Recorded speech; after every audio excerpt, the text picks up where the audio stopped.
poder já começar, beleza?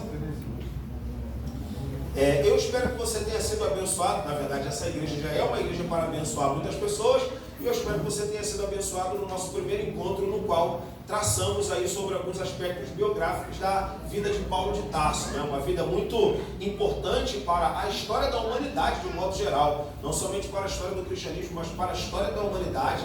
Paulo foi extremamente útil porque conseguiu desenvolver e expandir o cristianismo que era praticamente alocado numa região rural e palestinense, como foi o cristianismo de Jesus. Então, a partir dos apóstolos, o cristianismo começa a expandir, começa a ganhar as cidades metropolitanas daquela ocasião, e Paulo certamente foi um homem que ampliou as fronteiras do cristianismo, tornando praticamente continental a compreensão do evangelho, tá bom? Vamos lá então para a gente poder trazer um conteúdo legal. Então, eu vou pedir para o nosso amigo João Paulo ir passando, mas olha aí. Então, no nosso encontro de número 2, a gente vai falar sobre o Paulo de 13 cartas, tá? Pelo amor de Deus, está vivendo um tempo de polarização que ninguém suporta ler o número 13, tá? Ninguém suporta ver o número 13. Então, pelo amor de Deus, sem nenhum tipo de perspectiva política. 13 aqui é porque o homem escreveu 13 cartas, é só por isso, tá bom? 13 cartas. Então, Paulo, ele é o homem de 13 cartas, pode passar. E aí a gente vai observar aí, ao lado, eu coloquei uma lista para vocês, pode passar, meu amigo João Paulo, passa aí. Ok? Então você vai ver aí a sua compreensão à minha esquerda, então provavelmente a sua esquerda também, ok? À sua esquerda você vai ver as 13 cartas do apóstolo Paulo na ordem bíblica, primeiro na ordem bíblica. Então, vamos lá, Romanos, 1 Coríntios, 2 Coríntios, Gálatas, Efésios, Filipenses, Colossenses, 1 e 2 Tessalonicenses, 1 e 2 Timóteo, Tito e Filemão. Então, você pega a sua Bíblia Sagrada, após o livro de Atos dos Apóstolos, começam então as 13 cartas do apóstolo Paulo, e a Bíblia Sagrada vai trazer essa arrumação para a gente, começando em Romanos e terminando na carta a Filemão. E depois da carta de Filemão, tem-se uma discussão lá sobre o lugar da autoria da Epístola aos Hebreus, mas a gente não vai falar da Epístola aos Hebreus, tá certo? Bem, e aí você tem à sua direita, uma arrumação elaborada por mim mesmo. O que eu digo? Se for útil para você, beleza. Se não for, avalie, cheque, estude e veja se eu estou errado ou se eu estou correto. Então eu coloquei aí, você vai conseguir observar que já aumenta o número de cartas. Então você observa, de uma coluna, 13 cartas. Do outro lado, 16 cartas. 16. E aí então a gente vai perguntar, pastor Douglas, você está colocando carta ali a mais na Bíblia Sagrada? Não, não estou colocando carta a mais.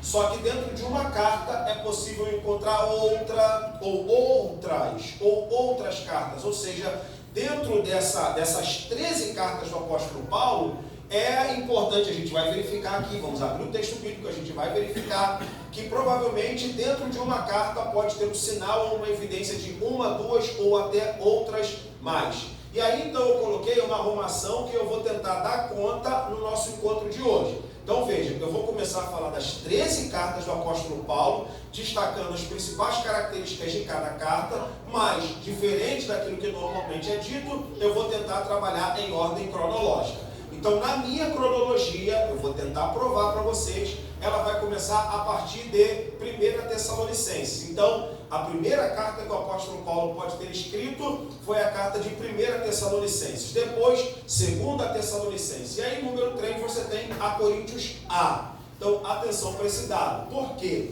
Isso vai ser importante para a gravação, também para a captação do áudio, evidentemente.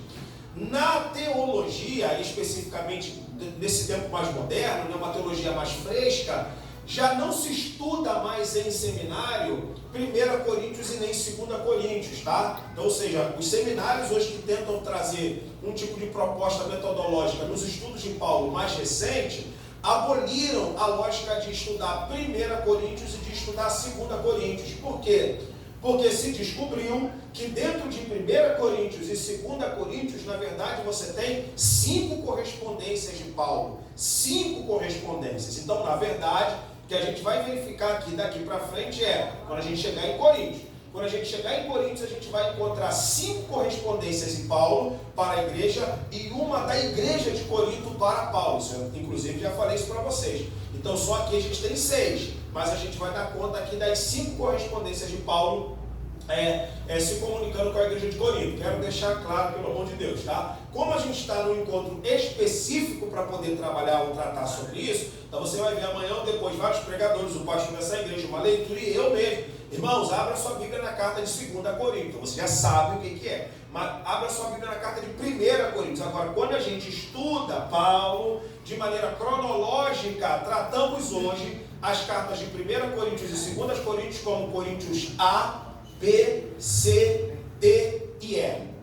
Ok? Coríntios A, Coríntios B, Coríntios C, Coríntios D, Coríntios E. 5 correspondências. Junta tudo, 1 e 2 Coríntios. Ok? E é o que nós vamos tentar provar depois que a gente apertar o play. Então vamos lá. Então, Coríntios A, depois Coríntios B, depois Coríntios C. A gente vai observar isso. E aí tem a carta de Paulo aos Gálatas, depois Filipenses. Aí olha só, Paulo está preso.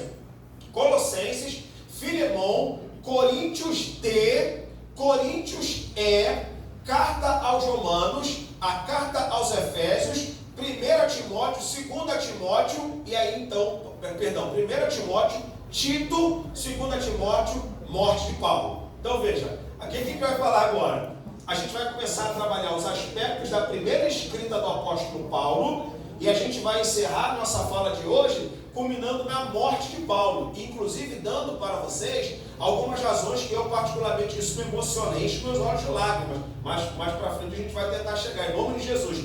Quando a gente tenta encontrar a causa da morte de Paulo, a causa da morte de Paulo é algo muito emocionante, muito tocante que você precisa saber. Então, quando você observa um quadro, você vê 13 cartas de maneira bíblica, de ordem bíblica. Daqui para frente, então, a gente vai falar sobre 16 cartas, a começar por 1 Tessalonicenses. Quem entendeu, por favor, diga amém. Amém. Um amém mais forte. Amém. Maravilha. Então, vamos lá. Antes da gente começar a falar sobre as cartas, me permita aqui dizer para você uma coisa. Eu coloquei o mapa aí.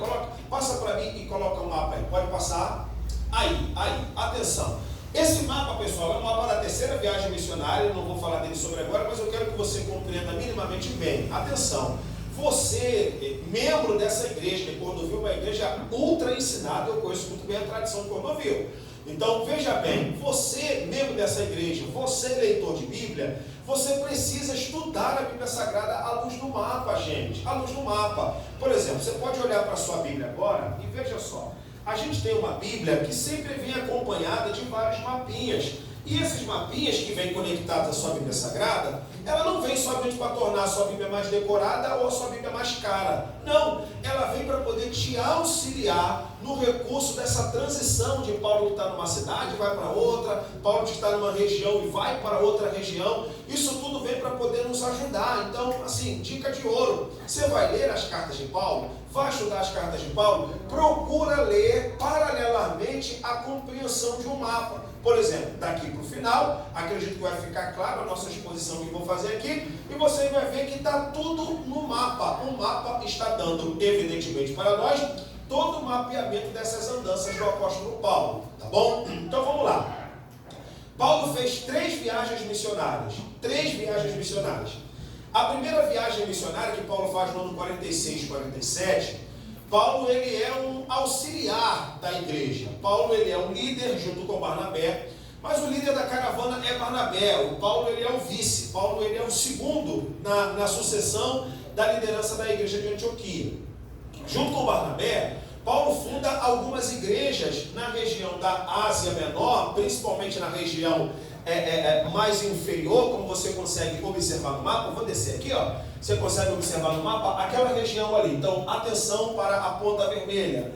Tarso, Derbe, Listra, Icônio, Antioquia da Pisídia, ok? Eu olho para cá também. Então, Tarso, Derbe, Listra, Icônio, Antioquia da Pisídia. Portanto, a Galácia do Sul. Essa região foi a região por onde Paulo fez uma viagem missionária que durou 2 anos, junto com Barnabé.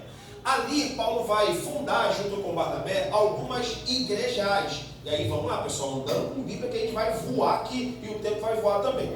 Abra sua Bíblia em Gálatas, capítulo de número 1. Gálatas, capítulo de número 1, mas vamos ler rapidinho. Gálatas, capítulo de número 1 e o versículo de número 2. Gálatas 1, 2. Diz assim a palavra do Senhor: a todos os irmãos que estão comigo, as igrejas da Galácia. Observe o plural, as igrejas da Galácia, ok? Então Paulo está falando de igrejas porque nessa região onde nós acabamos de fazer o apontamento, Paulo, junto com Barnabé, ele vai fundar muitas igrejas, pelo menos em 2 anos, anos 47 e anos 48. Até o momento nós não temos nenhuma carta escrita. Paulo volta com Barnabé e vai dar a notícia para os irmãos lá na igreja de Jerusalém, Tiago, Pedro, João e companhia, que era uma galera mais conservadora, uma galera mais ortodoxa, e vai dar uma notícia sobre como vai haver a regularização da prática e do costume cristão dos gentios. Vai acontecer aquilo que nós conhecemos como a Conferência de Jerusalém, ou o Concílio de Jerusalém, no qual será estabelecido que não haverá nenhum tipo de fator impeditivo grave para que os gentios pudessem então aderir à fé cristã. Mas vamos fazer o seguinte, vamos prescrever regulamentos básicos. Primeiro, monogamia, ou seja, não poderia ter um casamento com mais de uma mulher naquela ocasião, não podia mais comer uma carne sufocada no sangue. O que era carne sufocada no sangue? Geralmente eram as carnes banhadas em caldeiras, que eram muitas vezes comercializadas nos açougues e depois elas eram ingeridas, e agora por cristãos.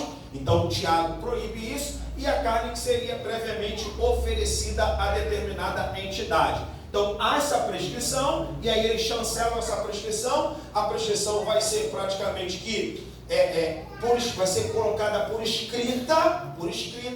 Paulo e Barnabé então retornam para Antioquia, e depois vai ter a briga entre Barnabé e Saulo. Essa briga não chega, é uma briga verbal, tá? Pelo amor de Deus, ninguém Saulo não tapa. Mas é uma discussão, um conflito, coisa natural de quem ocupa cargo na igreja. Sabe disso, reunião de obreiros sabe que às vezes a coisa fica meio feia, esquenta. Então eles vão se separar. Barnabé vai proteger seu sobrinho Marcos, primo ou sobrinho, vai proteger e vai com ele para a região de Chipre. Atenção, não coloquei. A região de Chipre aqui, ó. A região de Chipre aqui, ó. Aqui, obrigado, maravilha. Aqui é a região de Chipre, ó. Aqui era onde o Barnabé morava, tá? O Barnabé, na verdade, ele pega o Marcos e volta praticamente para a ilha onde ele morava. Ilha de Chipre, obrigado. Ilha de Chipre, era onde ele morava. E aí o Paulo vai com Silas, repita mais um, Silas? Ok, vai com Silas, então ele volta para aquelas igrejas levando os decretos, aquilo que eu pedi para você repetir, os decretos, ou seja, depois daquela regulamentação do padrão e comportamento dos judeus, dos cristãos gentios, houve uma prescrição que provavelmente ficou com Paulo, porque o texto que nós acabamos de ler diz que Paulo foi passando de igreja em igreja e foi apresentando o quê? Os decretos. Então, Tiago dá a palavra final, houve uma formalização por escrito, e isso ficou com Barnabé e ficou com Paulo. Quando eles se separam, provavelmente o decreto fica com Paulo. Então Paulo, agora junto com Silas, vai pelas regiões superiores, atenção para o mapa, e ele vai passando novamente por todas aquelas províncias por onde havia pregado o Evangelho. Até então que Paulo tem uma visão do varão da Macedônia, tem que adiantar, e começa a pregar agora, digamos assim, sendo o líder, sendo o responsável, única e exclusivamente de todas as igrejas que estava fundando. Não é difícil. Então, na primeira viagem missionária, segundo do Barnabé. Na segunda viagem missionária, confirma que havia sido, digamos assim, emancipado de Barnabé. Então Paulo volta às mesmas igrejas que ele antes tinha ido com Barnabé, volta lá para dizer, pessoal, infelizmente, suponhamos, né? Infelizmente não deu certo, poxa, o Barnabé tinha uma predileção por seu familiar, que era o Marcos, eu já fui mais contundente, fui mais grosso ali naquela ocasião, mais incisivo, e estou agora com Silas. A princípio, nenhum tipo de problema. Paulo então começa a pregar em solo grego, que ele atravessa a Macedônia, está propriamente na Grécia, e a partir dali vai surgir uma longa história de perseguição contra Paulo, e já vou dar a notícia para vocês. Paulo morreu tentando levantar uma bandeira, Paulo morreu tentando, digamos assim, conciliar, né, duas igrejas, aquilo que a gente pode chamar de igreja conservadora e igreja progressista, e infelizmente Paulo morreu e não conseguiu ver a união dessas duas vertentes de igreja que começa a surgir após essa emancipação de Paulo. Então agora a gente já avançou, só narrando a Bíblia. Paulo fica 3 anos desenvolvendo o seu ministério na Macedônia. E na Macedônia Paulo começa a fundar a primeira igreja sozinho. Igreja fundada só por ele. E todos nós sabemos que a primeira igreja fundada por Paulo e só por ele foi a igreja que posteriormente vai receber uma carta, que é a igreja dos Filipenses. A igreja dos Filipenses, que é a igreja na enseada da Macedônia, é a primeira igreja plantada ou implantada só pelos esforços do apóstolo Paulo. Paulo fica um tempo lá. Me dá de novo a baqueta. Muito bem. Atenção lá para cima. Troade Paulo tem a visão. De lá ele implanta uma igreja em Filipos, vai andando. Em Filipos ele tem a Tessalônica, que é a capital da região da Macedônia. Bereia, você consegue observar lá em cima. Paulo desce a região da província da Caia, onde vai passar um tempinho em Atenas e depois em Corinto. Maravilha. Pode colocar lá. E aí ele vai passar um tempo em Corinto. Não tem problema não, o pessoal consegue ter uma captação boa aí do mapa. Só você olhar também na sua Bíblia, tá bom? Então vamos lá, presta atenção aqui que a hora vai voar. Então, Paulo está pregando na Grécia, sozinho pregando na Grécia. Já passou e deixou uma igreja em Filipos, deixou uma igreja em Tessalônica, deixou uma igreja em Bereia, 3 anos na Macedônia. Tumulto, confusão, Paulo é expulso da Macedônia. Expulso da Macedônia, Paulo vai ter que ser abrigado numa região a mais de 400 quilômetros de distância. Tiram ele então da província da Macedônia e o levam para a região de Atenas. Paulo fica lá em Atenas. De Atenas ele fica só 2 meses em Atenas. E de Atenas Paulo está em Corinto agora. Então vamos lá, não é difícil. Ele só passou 3 anos na província da Macedônia fundando igreja. Só que aí agora ele vai estar num outro lugar, onde vai surgir a necessidade dele começar a enviar as correspondências. Importante para você, estudante da Bíblia Sagrada, aluno ou professor de escola bíblica dominical.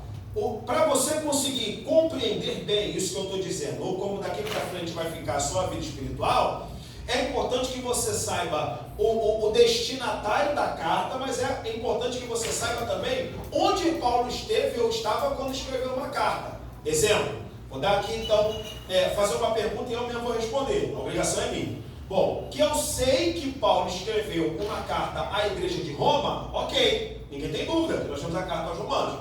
Agora eu posso fazer a pergunta, onde Paulo estava quando escreveu a carta aos Romanos?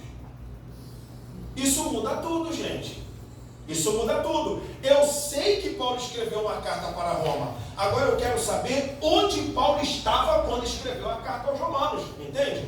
Que eu sei que Paulo escreveu uma carta à comunidade de Corinto. Sei onde Paulo estava quando escreveu a carta aos Coríntios. Isso muda tudo. Então, para a gente poder compreender as cartas de Paulo, né? Gente, pode ficar sossegado, isso não é tiro não, tá? Eu morei no Complexo Alemão, sei que tiro o negócio é pior, e você também já deve ter ouvido aqui, então pode ficar sossegado, tá? Até para o nosso irmão que está acompanhando, eu vou acompanhar depois, tá todo mundo bem até o presente momento, tá bom? Então, olha só, quando Paulo passa pela Macedônia, aí a gente começa agora a mexer nas cartas e a gente vai entender quais são as circunstâncias. Então, vamos lá. Primeira carta que a gente vai verificar. Paulo acabou de passar pela Macedônia, ficou lá 3 anos, mas foi expulso de lá e os irmãos estão aborrecidos com Paulo, achando que Paulo, digamos assim, abandonou os irmãos no momento de maior dificuldade e no momento em que eles mais precisavam dos irmãos. Abra sua Bíblia então, 1 Tessalonicenses, vamos lá. 1 Tessalonicenses, capítulo de número 2 e o versículo de número 17. 2,17. Voltou aí não? Voltou aí não? Aqui não. Maravilha. 2,17.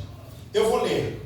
Nós, porém, irmãos, sendo privados de vós por um momento de tempo, de vista, mas não do coração, tanto mais procuramos com grande desejo ver o vosso rosto, pelo que bem quisemos uma e outra vez ir ter convosco, pelo menos eu, Paulo, mas Satanás não impediu. Porque qual é a nossa esperança, ou gozo, ou coroa de glória? Porventura não sois vós também diante de nosso Senhor Jesus Cristo em sua vida? Na verdade, vós sois a nossa glória e gozo.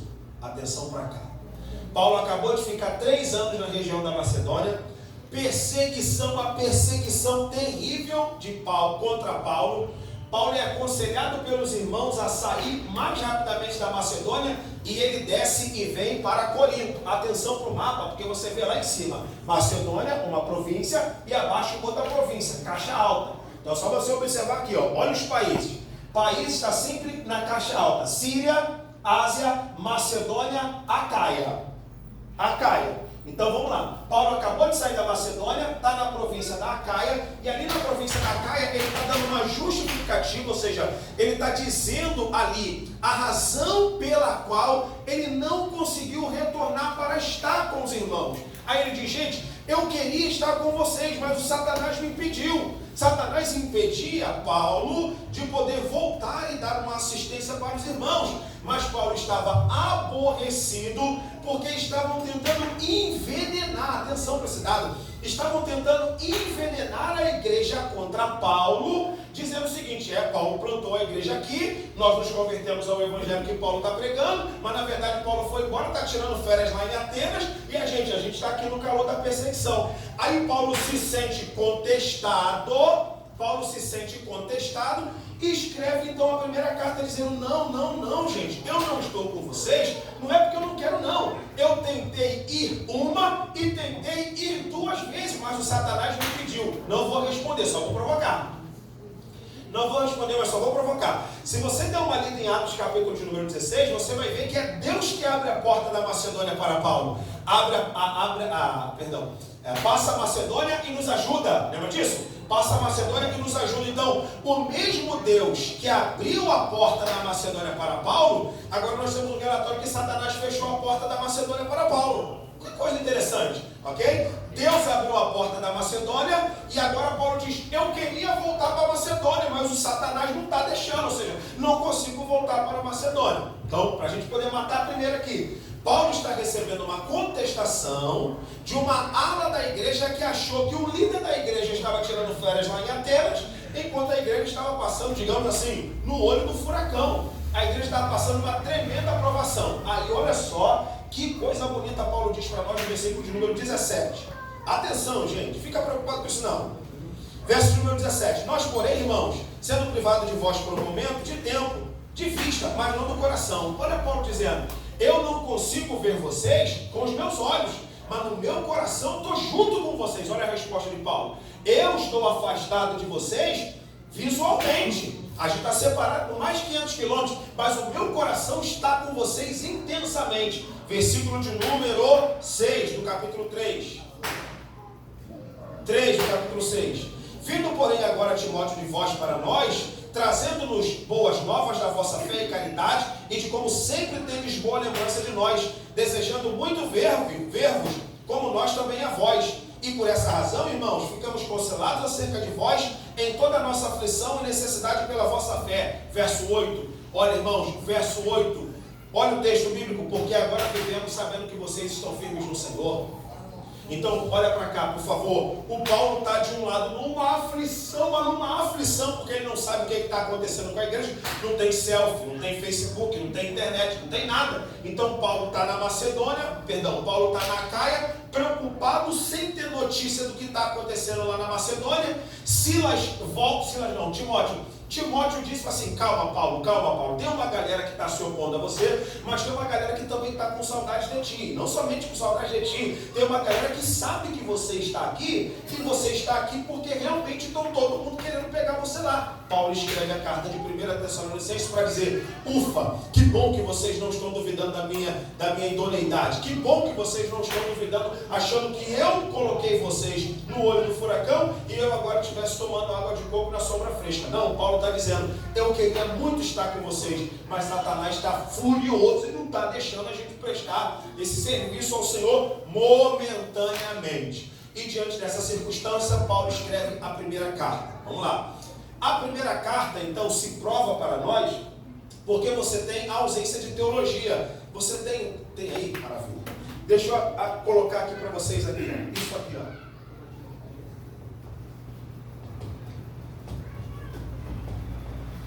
Justificação.